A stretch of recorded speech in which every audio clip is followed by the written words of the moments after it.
어이 브라더, 뭔 반응이 이렇게 건조해? 오랜만에 보는 형인데 너무 퍽퍽한 거 아니냐? 이 양반이 좀 정신을 좀 혼미하게 하시네 이거. 뭐 하는 거야 지금? 나 정확하게 그 눈빛을 너한테 읽었는데 인마. 야 4885 너지? 너나 잘하세요. 나 이대 나온 여자야. 난 저기 모히또 와가지고 몰디브나 한잔 하려니까. 매력적인 꼰대들의 영화 잡담, 영화로 스타가 되고 싶은 사람들과 영화를 마스터하고 싶은 사람들이 만드는 딱 일반인의 눈높이로 보고 듣고 이야기하는 시네마스타 시작하겠습니다. 어서 오세요. 안녕하세요. 네, 2부로 왔습니다. 네. 영화 스토리 어땠나요? 서부 영화죠. 서부 네. 영화. 네. 서부 영화에 대해서 네. 경험이 없으신 분들이 많을 수 있다. 네. 라는 생각이 들더라고요. 네. 문득. 그렇죠. 팟캐스트를 듣는 분들 중에서. 그렇죠. 네. 그래서 이 팟캐스트도 잘 편집해도 듣는 분들이 몇 번 없겠구나. 그럴 수 있죠. 야, 그 차이가 너무 나요. 네. 그렇죠. 그 밀정 같은 경우는 네. 2편 올렸는데 올린 날 네네. 막 2만, 3만 이렇게 나오거든요. 전 또 이렇게 뭐 시장을 찾아보니까 지대너비앗에서도 다뤘더라고요. 거기서는 이제 뭐야 지금 우리 시장에 질서가 있는데 이걸 다뤄? 들어봤더니만 실화를 바탕으로 하고 있으니까 스파이 역사상의 스파이와 그다음에 황옥 사건이 이제 중심이 돼 있잖아요. 네. 그 사건이 실제는 어땠나? 그러니까 황옥에 대한 진짜 평가는 어떤가? 이런 거 좀 집중해서 많이 설명을 해주셨더라고요. 그만큼 밀정은 진짜 인기가 많은 것 같아요. 그러니까 뭐 굉장히 근데 다른 편들은 네. 인기가 없었던 무슨 범죄 여왕이나 이런 것들은 네. 실제로 청취도 많이 안 하시는 것 같아요. 그렇죠. 그게 좀 부침이 있더라고요. 그렇죠. 그러니까 이게 뭐 약간 한계가 있을 수밖에 없는 게, 그러니까 뭔가 새로운 걸 소개해드리고 네. 뭐 이런 얘기를 해도 네네. 어차피 그걸 찾아서 듣지 않으신 분들이 많으면 네. 뭐 절대적인 수치가 떨어지고. 그것보다 더 허무한 순간은 그때인 것 같아요. 만약에 지금 밀정하고 있잖아요. 공유 송강으로 이렇게 앉아서 팟캐스트 하고 있다고 생각해요. 김지훈 감독이랑. 우와. 그냥 우리가 말을 안 해도. 그런데 또 다르게 보면 안 보는 작은 영화들, 네. 그리고 익숙치 않은 장르 영화들은 누구를 같이 데리고 앉혀놔도 그렇지. 그게 있다는 그런 거죠. 한계가 네. 맞아요. 뭐. 얼마 전에 신문을 보다가 이제 그 생각을 했는데 네. 1000만이 넘는 메가톤급 영화가 필요하기도 한데 네네. 중박 네네. 소위 얘기해가지고 뭐 200만, 300만, 400만, 뭐 500만 그 사이 왔다 갔다 하는 네. 그런 영화들이 사실 조금 많이 나와야 그쵸. 좋은 거 아닌가. 네. 맞습니다. 근데 사실은 100만 이하거나 아예 네. 아니면 아예 1000만 이상이거나 막 이렇게 이제 차이가 너무 크니까 네. 좀 맞아요. 안타까운 것 같아요. 네. 그래서 범죄 여왕에 대해서 우리가 약간 박한 평가를 줬던 걸로 기억을 하는데, 범죄 여왕에 이제 투자를 뭐 하고 진행을 했을 거잖아요. 네. 처음에 그 투자를 담당했던 곳에서 이제 좀 영화 사이즈를 키우자 이런 피드백을 했다 그래요. 뭐 키우자라는 거는 뭐 이제 뭐 지금 사건도 좀 뭔가 좀 더 뭐 극적으로 만들고 또 그래서 뭐 좀 더 인지도 있는 배우를 데려올 수 있고 뭐 그런 식으로 가면 어떻겠냐라고 해서 뭐 진행이 안 됐다던데 그렇게 됐으면 더 재밌었을까 이런 생각이 드는 거죠. 저는 재미가 없었을 거다라고 생각하는 그래요? 경향이 있는데 재밌지 않을까요? 왜냐하면 이야기를 사이즈를 키운다는 거는 이야기 자체 그냥 틀을 다 이렇게 뒤집어서 오롯이 뭐랄까 보기 편하게 뭔가 보기 익숙하게 이렇게 만져지는 마사지 되는 그런 순간들이 찾아오게 될 건데 차라리 그렇게 안 된 게 잘 됐다라는 생각은 들더라고요. 뭐 그래요? 그래서 뭐 저는 반대입니다. 잘 만져서 많은 사람들이 보면 좋은 거 아니에요? 아니 뭐 그럴 것 같은데 이 영화의 경우에는 범죄 여왕에 대해서 약간 우리가 박한 평가를 했지만 이 영화가 가져가는 저는 나름의 성취가 또 있다고 생각을 하는데 이런 영화가 안 되지 않았을까? 그래서 중박이라는 그 중박이 중요하다는 이야기를 하는 게 그냥 저는 새로움에 좀 기대는 것 같아요. 중박을 치는 영화에 대해서. 그래서 지금 뭐 흥행이 보증돼야 되잖아요. 많이 이렇게 사이즈를 키운다는 거는. 그러면 뭔가 먹혔던 코드들이 계속 들어가야 되는 거고, 네. 뭐 이런 익숙한 장치들이 많이 들어가야 될 건데, 그런 영화가 아닌 중박을 칠 수 있는 영화? 중박이란 게 뭐 300만, 200만을 두고도 중박이라고 할 수 있겠지만, 투자 대비 어느 정도 수익을 가져가는 그 중박도 저는 의미가 있다고 생각을 해서, 그런 다양한 영화들을 좀 보면 좋겠는데. 야, 저는 사실은 팟캐스트 하기 전까지는 네. 전혀 개의치 않고 보다가 지금 이제 조금 신경을 쓰기 시작한 게, 네. 극장들이 관을 몇 개 잡나? 네. 가 눈에 들어오기 시작하더라고요. 네네. 근데 100개 이상 관을 잡는 게 쉽지 않죠. 한 5개 정도 있고, 네. 그러니까 탑 5개 정도만 100개 이상이고, 네. 나머지 거는 너무 없어요. 네. 근데 100개 밑으로 떨어지면 보고 싶어도 잘 보기가 쉽지 않더라고요. 그렇죠. 네, 잘 얘기해 주신 게 지난주에 우리가 얘기했던 게 밀정이 한 1,500개 가까이 스크린을 잡고 고산자가 700개 정도 스크린을 잡았잖아요. 네.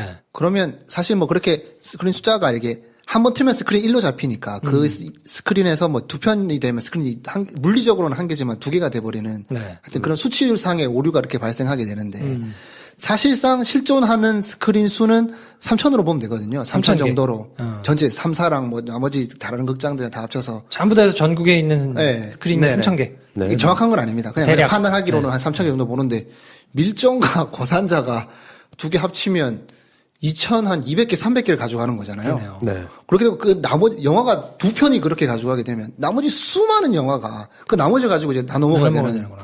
상황이니 그런 거죠. 네. 그래서 대박으로만 뭐 대박 영화 이렇게 그때 나오면 그때 희생되는 많은 영화들도 있는 거죠. 그래서 사실 저는 장르가 되게 중요하다고 생각을 하는데 지금 사실 블록버스터는 장르가 아니잖아요. 블록버스터라는 말은 어마어마하게 돈을 물량을 쏟아부어가지고 네. 순위를 잠식하겠다. 그게 통하는 영화들을 블록버스터라고 하는데 사실은 장르는 이제 그런 말이랑 좀 다르니까. 네. 아까 이제 황도님이 말씀하신 게 장르가 확실한 영화들은 예측 가능하다. 그러면 이제 그 장르를 소비하는 사람들은 확실하게 그 장르를 소비를 하고 네. 안 보는 사람들은 안 보잖아요. 네. 그럼 이제 그게 이제 규모가 잡히고 그럼 다음 영화, 그 다음 영화에 대한 뭐 여러 가지 다양한 시도들도 할 수 있고 그 장르 안에서. 네. 그러니까 전통적인 장르 영화를 잘 만드는 게 굉장히 중요한데 네. 뭐 그런 게 또 이제 너무 없는 거 아닌가. 네. 사실 이를테면 우리 예전에 좀비 영화 부산행 얘기를 할 때도 좀비 영화는 돈이 별로 안 드는 영화거든요. 네네. 사실은. 그래서 그게 이제 막 나왔던 건데 그래서 그 안에서 굉장히 새로운 시도도 하고 참신한 시도도 하고 그런 막 매니아도 생기고 이런 거였는데 우리나라는 좀비 영화 부산행이 5일 만에 500만 보고 막 1,000만 돌파해버렸잖아요. 네. 블록버스터였잖아요. 네. 그러니까 이런 것들이 모든 장르가 많은 돈이 필요한 건 아니거든요. 제작하는 입장에서도 그런 걸 좀 생각하면 어떨까. 네. 뭐가 다 또 이렇게 와가지고 중박 하나로. 그러니까, 네. 그래서, 그러니까 머리를 잘 쓴 새끈한 장르 영화들 많잖아요. 이를테면 전 공포 영화를 잘 안 보긴 합니다만, 뭐 인시디어스나 컨저리 이런 걸 보면 네네. 예전에 소우도 그랬고, 그게 이제 대박이 났는데 그 대박이 난 게 투자 대비 어마어마한 흥행을 한 거거든요. 네네. 그게 많은 돈을 들여서 찍은 것도 아니고 유명한 배우가 나온 것도 아니고 근데 장르적인 속성을 너무나 잘 캐치한 훌륭한 장르 영화라서 그게 이제 시리즈로 새로 또 이제 딱 자리매김을 한 건데 뭐 그런 영화들이 좀 더 많이 나와야 되지 않나 우리나라에서도. 오버하자면 더 이상 새로운 영화가 없어지면 어떡하나라는 생각도 들어요. 그러니까 소설을 원작으로 하거나 웹툰을 원작으로 하거나 뭐 이것도 하나의 방편이 될 수는 있는데 그렇게 영화를 만드는 이유가 미리 이런 매체로 검증을 받았기 때문에 그런 이야기만 영화로 만들어진다고 하면 슬프지 않아요? 할 수 있는 이야기는 하고 싶은 얘기 우리가 공감해야 될 얘기들은 많은데 네. 뭔가 하나라도 검증이 안 되면 이렇게 영화로 되지 못한다는. 근데 이게 검증이 필요한 거지. 큰 영화의 경우는 그런 뭐 관계된 사람들이 많으니까 뭔가 어느 정도 적어도 BEP는 맞춰야 될 거 아니에요. 그러기 위해서 뭔가 승행이 보증된 뭔가 하는 장치를 가져간다. 그거는 이해가 되는데 김프로님 얘기하신 것처럼 중방 영화 같은 거를 노린다고 하면 새로운 얘기로 시도해 볼 수 있지 않나? 이게 너무 뭐 안 만드는 입장에서 좀 안일한 이야기일 수는 있겠습니다만 그렇게 해서 좀 새로운 이야기를 만들어지는 새로운 영화도 좀 있으면 좋지 않나 그런 생각을 한번 얹어봅니다. 다양성 측면에서는 그런데 실제로 이해해도 되는 게 한편으로는 네. 결국 투자자는 돈을 벌려고 하는 그쵸? 거니까 그렇죠. 이걸 해가지고 돈이 벌릴까? 네. 뭐 이런 거를 생각하면 아무래도 안전한 거를 찾게 되겠죠. 돌아가면 이제 결국 돌고 돌면 이제 모수가 적어서 그래요. 그렇죠. 네, 맞아요. 그 장르를 계속 소비 딱 이렇게 만들면 어느 정도 이거 뭐 손해는 안 본다라고 뭔가 검증된 시장이 이렇게 나눠져 있으면 대수가 그래도 한 1억은 돼야. 네, 네. 그렇게 활동이 돼야 되면 뭐 이렇게 해볼 수가 있을 건데 네. 그러네요. 네. 마니아 시장이 구축되기 좀 어려워가지고 네. 일본만 해도 뭐 마니아들이 그렇죠. 만 가지고 상대해도 장사가 되는데 네. 우리나라는 사실 마니아 가지고는 장사가 좀 안 되는. 말씀드렸잖아요. 미국에서 영화관 가봤는데 한 영화에 앉으니까 내가 뭐 이렇게 SF 보러 왔다 그러면 그 영화 트기 전에 SF 영화만 예고편이 쫙 나오더라니까요. 그냥 그 사람들 거기 앉아서 하루 종일 그거 보는 거예요. 그 중에 근데 또 훌륭한 게 드물다는 문제도 생기죠. 네. 동시에. 그럴 수 있죠. 그런 게 모여있으면. 그 얘기가 왜 나왔냐 하면 일단 팟캐스트도 별로 인기 없는 장르 하면 사람들이 안 듣는다로 시작해서 지금 이제 얘기가 나온 건데. 돌고 돌아서 돌아왔어요. 이 서부 영화란 것 자체가 이미 그러니까 사장된 장르라고 볼 수 있으니까. 근데 전 또 웃긴 게 이 영화는 근데 굉장히 제작비가 또 많이 들었잖아요. 네네. 1억 불. 네, 톱스타들 나오고. 그러니까 이게 또, 헐리우드도 이제 하다. 헐리우드에서 만든 오리지널 발명품이라고 할 수 있는 서부극을 다시 하자는 생각을 지금 한다는 게 저는 굉장히 재밌었거든요. 이제 슈퍼히어로들 아니면 시리즈 리메이크 아니면 뭐 했던 거 몇 개 섞어가지고 맨날 똑같은 거 하는 거 아니면 볼 게 없나? 미국도 그런 생각을 좀 하나? 우리가 어릴 때 보던 헐리우드 영화들을 막 만들던 블록버스터 감독들이 그 얘기를 하긴 하더라고요. 스필버그 같은 경우도 슈퍼히어로 장르는 곧 없어질 거다. 근데 그때 예를 든 게 마치 서부극처럼 이랬거든요. 예, 마치 서부극처럼 사람들이 이거 맨날 똑같은 거 보다가 어느 순간 안 볼 거다. 그럼 니네 뭐 만들 거냐? 뭐 이런 얘기를 했었는데 그래서 이 슈퍼히어로 무비 때문에 다른 영화들이 특색이 없어지니 스필버그 감독이 서부극처럼 없어질 거라고 했는데 서부극을 다시 만들고 있다는 거. 미국에서. 유행은 돌고 도는 거죠. 네. 곰탕. 근데 신기하네요. 되게 영화도 이제 창작의 영역인데 하도 많이 다뤄서 더 이상 할 얘기가 없는 장르가 있다는 게 되게 재밌네요. 그렇지 않아요? 이게 막 서부극이라고 규정된 그 황야 벌판에 뭐 누가 찾아오고 뭐 이렇게 되는 이 이야기로 할 수 있는 이야기를 다 해버려가지고. 그래서 서부극이 가장 완벽한 장르이면서 지금 없어져 버렸다고 할 수 있는 게 역설적으로 제 생각엔 마지막 관짝에 못 박은 영화들이 몇 개 있거든요. 언포기븐, 그러니까 용서받지 못한 자 같은 영화는 장르를 치러버린 거예요. 그 영화로. 그러니까 이때까지 우리가 옛날에 봤던 서부극 보면 니네 인디안들 쫓아내고 백인들끼리 지들끼리 총 지르고 다 싸워 죽인 거 지 잘났다고. 보수적이고. 막 이런 사람들 얘기인 건데 뒤돌아보면 그런 거잖냐. 그리고 이거 다 허풍이고. 그리고 사실 이건 미국의 개척정신 헛소리 하지 마라. 우리 얼마나 비겁하고 폭력적이냐. 이 얘기를 서부극으로 해버린 거거든요. 그것도 심지어 그 서부극의 아이콘으로 등극해서 대스타가 된 사람이 자기가 직접 출연해가지고 연출해서 그 영화를 찍은 거예요. 그러니까 장르를 치러버린 거예요.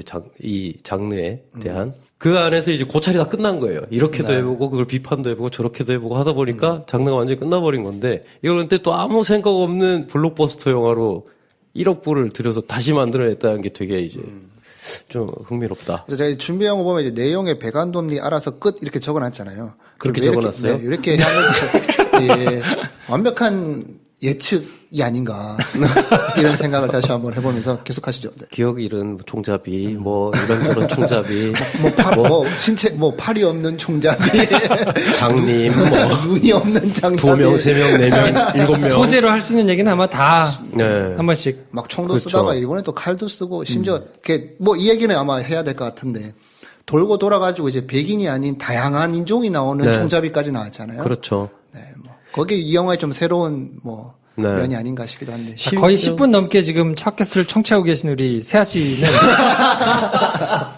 어느 부분이 제일 힘들었어요? 거의 우리가 떠드는 게 좀 전에 본 영화 총소리처럼 들렸을 것 같기도 하고. 저희가 어떤 부분이 제일 힘들었어요, 영화에서? 사실은 그게 제일 힘들죠. 쫄리는 거. 그렇더라. 네. 서스펜스. 아, 쫄리는 거. 네. 그게 힘든다. 쫄리는 게 힘들어요? 그쵸. 힘들어 하더라고요, 같이. 그래요? 네, 그러니까 얘가 죽을 걸 뻔히 알겠어요. 이제 조금 있으면 총 맞아요, 얘가. 두근두근. 빨리. 그래요? 어떡하지? 막 눈 감고. 그런 것 때문에 영화 보죠. 그런 것도 쫄깃쫄깃. 걔가 죽으면 이제 빵 하면 이제 눈 뜨고 네. 죽었다 싶다 막 슬퍼하고. 그렇죠. 그 부분 세아 씨는 어떻게 보면 그러니까 감정이입을 잘한다고 볼 수도 있죠. 그러니까 사실 제대로 작동하는 거죠. 네, 서부극의 연출이 작동되고 있어요. 네, 근데 그게 힘들다 이런 거죠. 제가 공포영화 잘 안 보는 게 저는 진짜 별 것도 아닌데 되게 무서워하거든요. 깜짝깜짝 놀라는 거 싫어하는데 너무 깜짝깜짝 잘 놀라요. 제가 보통 다른 영화에서는 이런 식의 연출 안 했으면 좋겠다. 이거 너무 유치하지 않냐. 그래놓고 놀라. 이런 거 너무 많이 봤고 막 이러는데 저는 공포영화 보면 뭐 누가 찍은 거든 너무 무서워하면서 보거든요. 그러니까 좋아한다고 말하기 힘든데 볼 때는 누구보다 몰입해서 봤다고 말할 수 있는 것처럼. 그럼 그 영화 추천하죠. 태국 영화인데 셔터라는 영화가 있어요. 뭔지 알았다. 봤어요. 내가 극장에서 보고 야 그만해, 이렇게. 저는 세아 씨한테 그러면 트라우마를 안겨주시는 서부극이 하나 있는데 퀵앤데드라고. 야, 제목만 들어도 좀 많이 쏠 것 같다. 아 근데 배우들이 정말 굉장한 배우들이 나와요. 진 해크만, 디카프리오 나오는 거 아니에요? 샤론 스톤. 그렇죠. 디카프리오가 서부극에 나오고 그리고 네. 굉장히 리즈 시절, 젊은 시절의 그 누굽니까? 글래디에이터 주인공. 러셀 크로가 과거를 잊고 자기는 이제 개가천선한 신부인데 네. 그 내용이 뭐냐면 퀵앤데드가 그 마을에 진 해크만이라는 사람이 있는데 이 사람이 대회를 열어요. 그래서 교회 종탑이 12시를 땅 치면 총을 쏘는 거야. 매일 그래서 경기를 하는 거예요. 그래서 그 경기에서 우승하면 나와 1대1로 맞설 수 있게 해주겠다. 그러니까 우리가 이번에 본 매그니피센트 세븐의 보그처럼 마을을 다 장악하고 있는데 나한테 복수하고 싶으면 토너먼트 우승해서 정정당당하게 나랑 싸우자. 영화 내내 그 쫄깃쫄깃한 대치 상황이 영화의 거의 대부분을 차지하는 영화인데 전 그게 너무 재밌거든요. 네. 사실 총질을 시작하고부터는 별로 재미가 없어요, 서부극이. 사실. 어차피 누가 이길지 네. 다 아니까. 근데 그 전에 대치하는 거, 그리고 이제 뭐, 살롱이 꼭 있잖아요, 마을마다. 네. 그게 양쪽으로 열리는 문 딱 열고 들어왔을 때 사람들 시선. 누가 일어나서 누구한테 다가올 거며, 얘 총은 어떻게 생겼는데, 얘가 얘를 지금 쏠까? 좀 이따 쏠까? 뭐 이런 걸 보는 긴장감이 재밌는 건데, 그게 별로다 하면 서부 영화는 진짜 힘들어서 못 보는 장르가 될 수 있겠네요. 그게 힘들 수도 있구나. 네. 뻔히 알면서도 그게 재밌어서 보는 네. 사람도 있고. 이 영화도 되게 그런 부분이 되게 많잖아요. 네. 재밌더라. 그 쫄깃쫄깃한 부분도 있고 총질을 막 하면서 카타르시스를 폭발시켜버리는 이제 또 서부극도 있는데 네. 이게 서부극이 오래된 장르라는 게 그걸 또 엄청 잘하는 감독이 있어요. 샘 페킨파 감독이라고. 이 네. 사람은 별명이 폭력 미학의 거장이라고. 이 사람이 최초로 시도한 게 죽는 사람 슬로우 모션으로 보여준 거예요. 막 피 팍 튀면서 막 총소리 엄청 나면서 그게 어디 영향을 줬냐면 홍콩 영화 막 오우삼 감독, 쿠엔틴 타란티노 뭐 이런 사람한테 영향을 줬거든요. 그러니까 그 전까지는 옛날 5, 60년대 서부 영화를 보면 굉장히 심플해요. 단순하고. 근데 이제 세아 씨가 긴장할 만한 장면들만 나와요. 대화하다가 쳐다보다가 가만히 서 있다가 가만히 서 있는 거 너무 힘들어요. 가만히 서 있다가 그냥 빵 쏘고 끝나버리거든요. 그러니까 지금 보면 되게 싱겁게 느낄 수도 있는데 그걸 또 반대로 해가지고 1시간 내내 총소리만 들리고 막 애들 막 피토하면서 쓰러지고 하는 영화만 만들었다가 또 그걸 다 섞어봤다가 그걸 또 이제 서부극인 것처럼 하면서 대하 드라마로 만들어봤다가 하다 결국은 안 되니까 황야의 7인을 리메이크까지 했는데 여기에는 그런 게 조금씩 다 들어있더라. 네. 슈퍼히어로 무비 같기도 하고. 맞아. 지금까지 서부학 개론. 이렇게 다 회개하시겠어요. 두 분 앉아가지고. 죄송합니다. 하나 적어가지고.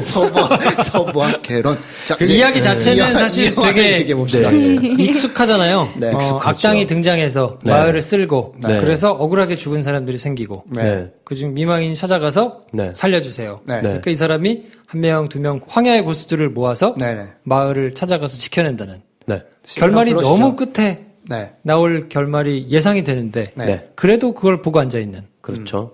그러니까 결국은 스토리가 뭐 나름대로 잘 짜여졌다고 보면 될 것 같고 뭐 워낙 리메이크가 된 거니까 뭐 전작이 있는 거라서 스토리 자체는 문제가 없을 것 같고 캐릭터는 어떻습니까? 누가 제일 좋던가요? 세아 씨? 굿나잇 및. 굿나잇. 굿나잇. 네. 왜 좋아요? 나랑 친해서? 에? 살상에 대한 거부감을 느낀다는 점에서. 그냥 과거의 어떤 그런 전설 같은 그런 것도 멋있는데 총을 못 쏘는 게 아니잖아요. 근데 이렇게 막 부엉이가 쫓아오고 있어. 막 약간 이런 것들. 인간적이고 그러니까, 우정도 있고. 근데 그러고 보니까 여자들은 그게 그런 포인트를 좋아하더라고요. 영화 보다 보니까 그게 설명이 안 된 것 같던데 어떻게 회복됐는지 설명이 없었죠. 그냥 의리죠. 그냥 의리로 돌아온 건가? 내가 걔네 놓친 게 알려주려고 들어간 거죠. 기관포가 있다. 기관포 때문에 다 죽을 다 걸. 죽겠구나. 의리죠, 왜냐면 의리. 그 게틀링 대나포 그게 네. 남북전쟁 당시에 진짜 많은 사람을 그냥 쓸어버린 총이잖아요. 그래서 거기에 대한 어떤 트라우마가 있었겠죠. 전쟁을 겪었으니. 그리고 이제 결과가 뻔히 보이니까 네. 돌아왔다는 식으로 뭐 이해를 하면 될 것 같은데, 그러고 보면 세아 씨는 서부 영화를 딱 보는 순간 거기 이제 에다나포가 분한 굿나잇을 제외한 모두는 똑같잖아요, 다. 사람으로 안 보였겠네요. 그냥 저는 좀 그게 놀라웠어요. 기도하자 막 이런 거 있잖아요. 그러니까 네. 얘네들이 사람을 죽이고 자기도 죽고 어떻게 그렇게밖에 흘러갈 수 없다는 걸 알고 있어요. 네. 근데 내 그런 사륙을 정당화라고 해야 할지 합리화라고 해야 할지 기도하자. 제 얘기인가요? 커다란 네. 걔도 죽을 때 막 신의 막 그런 네. 것들을 얘기하면서 사람들을 죽이고 막 자기가 죽잖아요. 네. 그냥 그런 게 신기한 거죠. 재미가 없다, 무덤덤하다가 아니라 제 생각엔 이 세계관, 이 야만의 시대가 그냥 느껴져서 싫은 것 같아요. 힘들어서 오히려 그런 느낌 아닐까? 그럴 수도 있을 것 같아요. 네. 이 사람의 느낌을 이 사람이 정리해줘. 이거야, 강렬해. 강렬하기보다는 그러니까 왜냐면 아유 재미없던데라고 하면 사람들이 뭐 제대로 보지도 않고 뭐 이럴 수 있으니까. 그러니까 저도 가끔 이제 그런 영화들이 있거든요. 볼 때 무덤덤하고 별로 재미없다라고 말해놓고 사실 그게 아니라 이미 그 영화에서 작동하고 있는 그 세계관 자체가 네. 나한테 너무 힘들어서 이게 어느 수치를 넘어버리니까 네. 아무것도 느끼고 싶지 않다가 되는 걸 수도 있을 것 같아요. 황 대리님은 어떤 캐릭터가 제일 매력적이던가요? 저는 뭐 한 명 꼭 찝는다기보다는 제가 전작은 안 봤습니다만 이 영화의 하나하나 캐릭터들의 다양한 인종이 아마 이 영화의 뭔가 새로운 의미가 아닐까라는 생각이 들더라고요. 네. 뭐 그냥 기본적으로 생각해봐도 서부국인데 흑인이 일단 리더고 네. 그 다음에 인디언을 찾아오고 굳이 화살을 쏘는 애를 데려온 이유가 뭘까? 뭐 이런 생각이 들면서 그 멕시칸 네. 멕시칸도 데려오고 그다음 우리 BH 리가 거기 또 있잖아요. 네. 뭐 있는 걸 보면서 이게 하다 이제 인종에 관한 이슈도 이야기하는구나라는 생각도 들었고 사실 뭐 그런 부분에 있어서 정말 깔끔하게 그런 부분에 이런 것들을 중요하다고 이제 잘 설명을 하는 것 같은데 한편으로는 그런 생각도 들었어요. 이 뭐랄까 다양성과 인종과 이런 부분에 대한 언급, 영화적인 태도가 굉장히 중요한 시기구나 요즘에. 전면에 나서서 이것들을 다뤄주는구나. 근데 서부 진짜 좋아하는 사람이 영화를 와서 보고 있다고 생각을 하면 아니 내가 이거 서부 보면서도 이 이슈를 생각하면서 봐야 되나? 이런 생각을 혹시 할 수 있지 않을까? 왜냐면 우리가 얼마 전에 또 고스트바스터즈를 또 그렇죠. 했고 비슷한 지점에서 안톤 호프아 감독이 또 이런 농담으로 이런 얘기도 했어요. 다음 편은 여자들이 다 나온 걸로 한번 찍어보고 싶다라고 얘기도 하는 걸 봐서 무슨 얘기인지 알겠고 되게 의미 있는 건 알겠는데 그렇다고 맨날 이 얘기만 하면 뭐 그런 생각인 겁니다. 자, 그래서 황 대리는 제일, 이게 누구라고요? 제일 매력적인 캐릭터가 누구라고요? 그거에 대답을 안 하고 지금. 그러니까 따로 한 명 캐릭터를 없다고? 네, 없다고 얘기해주세요. 뽑지는 못하겠고 이 캐릭터를 막 구축하는 그런 공식이라고 해야 되나? 이게 그 방법 자체가 되게 특이했다. 근데 뭐 이 의미가 중요한 건 알겠는데 내가 매번 영화 고를 때마다 이 이슈에 대해서 생각을 하면서 봐야 되나? 이런 생각도 한편으로는 들었다. 월드와이드를 생각하니까 좀 그런 거 그럴 수 아닐까 있죠. 싶은 생각도 들고. 백인 위주의 판에 박힌 서부 영화를 리메이크를 하려고 보니까. 재밌는 인터뷰도 있더라고요. 안톤 호프아 감독이 내가 그러려고 그런 게 아니라 내가 하고 싶은 사람 이렇게 부르다 보니까 다 인정이 그렇게 됐다. 덴젤 워싱턴도 캐스팅 해놓고 보니까 흑인이더라. 네. 감독님은 어떤 캐릭터가 제일 매력적이었습니까? 전 뭐 주인공인 덴젤 워싱턴이 워싱턴. 좋았는데 황 대리님 말을 듣고 보니까 이런 생각도 드네요. 그러니까 우리 고스트바스터즈 하면서도 내가 이 장르 이거 리메이크작을 보면서도 그 이슈에 대해서 생각을 해야 돼라고 할 수 있겠다. 그 영화 원래 영화를 재밌어 했던 사람이라면 뭐 저도 그때 그런 얘기 잠깐 했었던 것 같기도 한데 지금 이 입장이 되고 보니 이런 생각이 드네요. 제가 서부 영화를 진짜 좋아하는데 제가 어릴 때 막 아버지 따라 보다가 나이 좀 먹고 보고 다시 찾아보고 다시 찾아봤을 때 아쉬운 게 많이 나오는 영화들이 있거든요. 누가 봐도 굉장히 훌륭한 걸작이고 명작이긴 한데 그 당시에는 이런 거에 대해서 사람들은 생각 안 했구나 라는 게 있어요. 50년대 60년대 서부 영화가 무슨 뭐 젠더 이슈를 생각했겠어요. 인종 문제나. 저기 고급 어이가 있구나, 젠더 이슈. 네. 그러면서 자꾸 이제 그런 영화를 자꾸 보다가 제가 용서받지 못한 자라는 서부 영화를 보고 네. 너무 좋았어요. 왜냐면 이 장르가 더 성숙하면 좋겠다. 라는 생각을 할 때쯤에 이런 게 있네? 라는 생각을 했었거든요. 그래서 매그니피센트 세븐도 저는 이제 이 장르를 되게 사랑하고 애착이 있으니까 그게 오히려 더 좋더라고요. 다양한 인종이 나와서 좋다. 네. 오히려 그리고 마지막에 여주인공이 쏴 죽여버리잖아요. 그렇죠. 이 얘기 할 줄 알았어. 이것 때문에 좋다고 할 줄 알았어요. 근데 저는 네네. 그게 해소가 되지 않았어요. 왜냐하면 여자애가 시종일관 너무나 가슴골이 잔뜩 파인 옷을 그렇죠. 입고 계속해서 그러고 다니고 네. 나중에 얘기하잖아요. 너 그럴 거면 옷부터 바꿔 입고 와야 맞아요. 된다고 패러데이가 그렇게 하는데도 비아냥거리기도 하고. 네. 근데 여러분들, 저는 거기에 대해서 요런 디테일도 봤어요. 그래서 마지막에 살아남은 게 흑인 리더와 멕시카니아 인디언이잖아요. 지금 미국을 구성하고 있는 사람들만 근데 남았지. 왜 아시아는 죽였을까? 근데 아시아는 하면 이병헌 잡아주잖아요. 그런데 이병헌이 죽었는데 눈을 뜨고 있어. 그래서 뭐 가운데에 나오는 뭐 아니 뭐 살아나겠다는 게 아니라 이게 너무 다 그런 소수 인종만 살리면 좀 그러니까 그렇지. 한 셋은 뭐. 걸어가게 해주고 하나는 죽었지만 눈은 띄우자. 뭐 이런 게 아니었을까? 우리 BHD는 감독님의 심정적으로 약간 메인스트림으로 느껴졌나? 그래서 아시아는 너무 많다. 뭐 이런 건가? 맞아요. 세아 씨가 아쉽다고 하면 이게 할 말이 없는 게 서부 영화 장르 자체가 그 시대 얘기이기 때문에 근데 이제 많은 노력을 하긴 한 것 같아요. 맞아요. 그 총 쏘는 법 가르쳐 주고 막 그러고 있으니까 나도 우리 아버지 있다고. 네. 그때 크리스 프레지 그래? 난 우리 아버지가 없어서 뭐 이렇게 대화를 한다던가 뭐 그런 점에서 이제 조금씩 그쵸. 이제 그전하고는 시켜주려고. 많이 다르죠. 네. 맞아요. 근데 이제 예전 서부 영화를 보면 저도 진짜 많이 놀라거든요. 정말 개념 없었구나 이때는. 그러면서 더 성숙할 수 있지 않을까. 지금 마스터피스가 또 나올 수 있지 않을까라고 생각을 하던 차에 다시 이제 리메이크가 됐는데 그냥 그 정도만 하고 적당히 재밌는 오락 영화로 딱 완성을 했다는 느낌? 야, 생각보다 할 얘기가 네. 많진 않군요, 영화에 대해서. 근데 이게 서부극을 좀 많이 보신 분들이 보면 여기저기서 막 뭘 좋아했는지가 그런 막 재미가 이제 나올 수 있을 것 같아요. 그러니까 저는 사실 그게 좀 아쉽더라고요. 보면서 네. 서부극을 좋아하는 사람이면 그렇죠. 네. 뭔가 향수를 자극할 만한 코드들이 많이 있을 텐데 네. 그거를 캐치를 못하고 계속 지나가는 제가 되게 좀 안타깝더라고요. 뭐 다행이다 싶은 거는 뭐 그런 분들이 우리 팟캐스트를 많이 들을 것 같지는 않아요. 근데 사실 이걸 보고 네. 되게 재밌다. 뭐 스타트rek이나 뭐 아니면 뭐 제이슨 본 시리즈처럼 네네. 비슷한 재미를 만약에 느꼈다.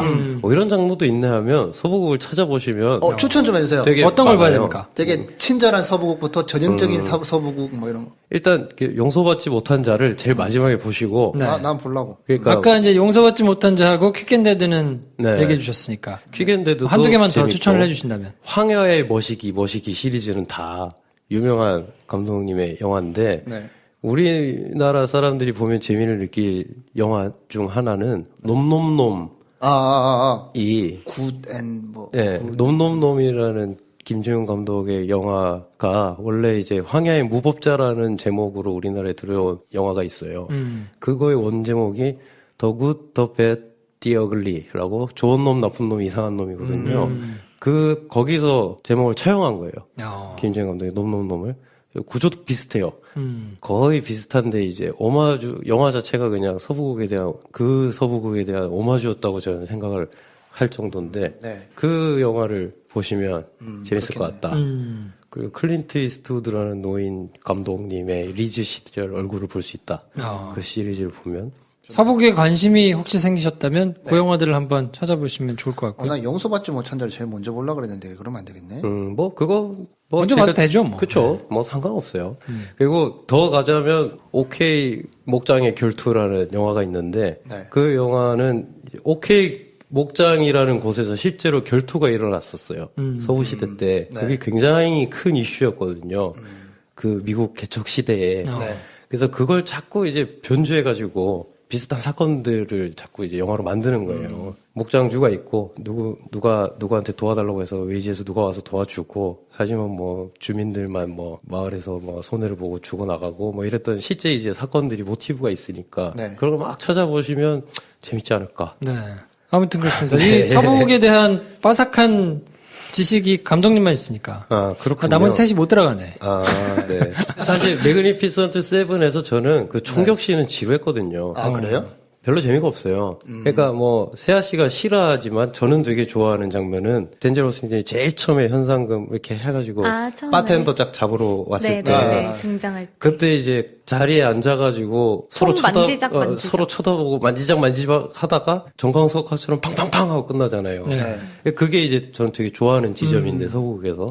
근데 그거 말고라도 이제 하이라이트 부분에서 총격씬이 막 일어나잖아요, 그 마을에서. 네. 근데 이게 너무 난잡하죠. 길고 네. 난잡하고. 근데 비슷한 다수 대 다수의 총격씬이 나오면서 네. 그걸 실제로 서부에서 저런 사건이 일어났으면 저렇게 됐었겠구나 쉽게 찍은 영화가 하나 있어요. 오픈 레인지라고 케빈 코스트너 감독이 자기가 이제 연출을 하고 주인공도 맡은 영화인데 서부 영화인데 그것도 오래된 영화긴 한데 그게 서부국에 한참 안 나오다가 갑자기 나온 거거든요. 케빈 코스트너가 그러니까 좀 리얼하게 찍어보자 서부극을 만든 영화인데 그게 이제 마을에서의 총격씬이 마지막에 이제 나오는데 그걸 보고 있으면 요즘 시대 총격전 같아요. 그리고 막 총이 격발이 안 될 때도 있고 옛날 총이니까 쏴도 안 맞고 막 가까이서 쏘고 막 이러면서 그런 실제적인 서부 시대에 실제로 총싸움이 났으면 저랬겠구나 쉽게 연출한 영화도 있고 근데 이게 호감이 가지 않으시면 아무리 서부 영화를 보셔도 난 모르겠다. 저 시대가 마음에 안 들어. 이럴 수도 있을 것 같아요. 오히려. 아무튼 알겠습니다. 그 서부 영화가 혹시 관심이 생겼거나 좋아하시는 분들은 지금 네. 쭉 불러드린 서부 영화들을 한번 찾아보시면 네. 또 다른 재미가 되지 않을까 싶고요. 네. 다음 시간에 해드릴 영화는 카페 소사이어티인데 이것도 영화가 그렇게 많지는 않아서 보시기가 조금 힘들 수도 있을 것 같기는 한데 오늘보다는 세아 씨가 말을 많이 하겠지. 그렇죠. 그럼 저 그냥 어차피 오늘 나 혼자 독박 쓴 김에 여러분 이 영화가 리메이크 되기 전 원작들은 한 번씩 보시면 좋을 것 같아요. 구로사와 아키라의 7인의 사무라이는 엔딩에 덴젤 워싱턴이 분한 주인공이 하는 말이 있어요. 그 영화의 주제가 그거거든요, 사실. 영주들과 그 주인을 잃어서 칼을 쓸 데가 없는 사무라이 낭인들 서로 싸우게 되는 거잖아요. 농민들의 그 삶을 돕기 위해서. 그게 다 끝나고 나서 내용은 똑같으니까. 그 7명 중에 몇 명은 희생하고 마지막에 그 농민들은 고맙다고 인사를 하고 그때 하는 말이 있어요, 주인공이. 그게 사실은 되게 중요한 얘기거든요. 근데 여기서는 그게 바뀌었어요. 마지막에 한 명 한 명 죽은 애들 보여주면서 이들은 너무 위대하다 이러고 다 멋있게 끝나잖아요. 원래 7인의 사무라이는 그런 느낌이 아니거든요. 뭐라 그럽니까? 진정한 승자는 농민들이라고, 얘네라고. 우리 다 그냥 몰락하고 없어져 버릴 거고, 우리는 헛물 켰고 서로 쓸데없이 죽였다. 뭐 이런 걸 담고 있어요, 영화가. 사실 가장 위대하고 가장 가치 있는 일을 하는 사람들은 아무것도 모르는 것 같지만, 우리에게 도움도 받고, 힘은 없지만 모여가지고 합심해서 싸우고 그리고 그들은 마을에서 거의 축제를 하거든요. 살아남고 이제 영주를 몰아내고 했으니까 이제 사무라이들이 그 마을을 떠나면서 이제 약간 회한도 생기고 그들을 보면서 어떻게 사는 게 맞나 이런 얘기를 하는 영화인데 이번 매그니피선트 7은 얘네 멋있었다 이러고 탁 끝나니까 그 지점이 좀 다르죠. 그렇군요. 저는 보려고 다운을 받아놨는데 봐야 되겠어요. 네, 그래서 오늘은 매그니피선트 7 정리를 해드렸고요. 또 강의했다고 들었어요. 어쩔 수 없어요, 근데 이거는. 서부 영화를 잘 아는 사람이 감독님밖에 없어가지고. 그렇죠. 그렇군요. 그래도 나름대로 유용한 정보들을 좀 뽑으셨을 것 같고요. 다음 시간에는 카페 소사이어티로 찾아오겠습니다. 공지해드린 대로 11월 20, 27, 12월 4 3주 연속으로 저희가 단관이 뭐의 약자인지 몰랐는데 단체 관람이라며? 그래요? 세아 씨가 얘기해 주더라고요. 네, 맞아요. 단관이면 단체 관람 아닐까요? 그러는데 우리 그래서 단관 개봉할 때 그 단관을 말하나? 단관하면 무슨 말이지? 업계 용어인가? 아재라는 걸 다시 한번 느꼈어요. 그래서 아무튼 그때 저희가 어떤 영화를 틀 건지는 고민하고 있으니까요. 가급적이면 감독님이나 배우들도 모셔가지고 할 수 있는 걸 한번 기획을 해보겠습니다. 정해지는 대로 저희가 그건 올려드리고요. 매력적인 꼰대들의 영화 잡담, 영화로 스타가 되고 싶은 사람들과 영화를 마스터하고 싶은 사람들이 만드는 딱 일반인의 눈높이로 보고 듣고 이야기하는 시네마스타. 오늘은 여기까지 하겠습니다. 다음 시간에 뵙죠. 감사합니다. 좋아요, 구독, 공유, 알림 설정 필요합니다. 필요합니다. 안녕. 안녕.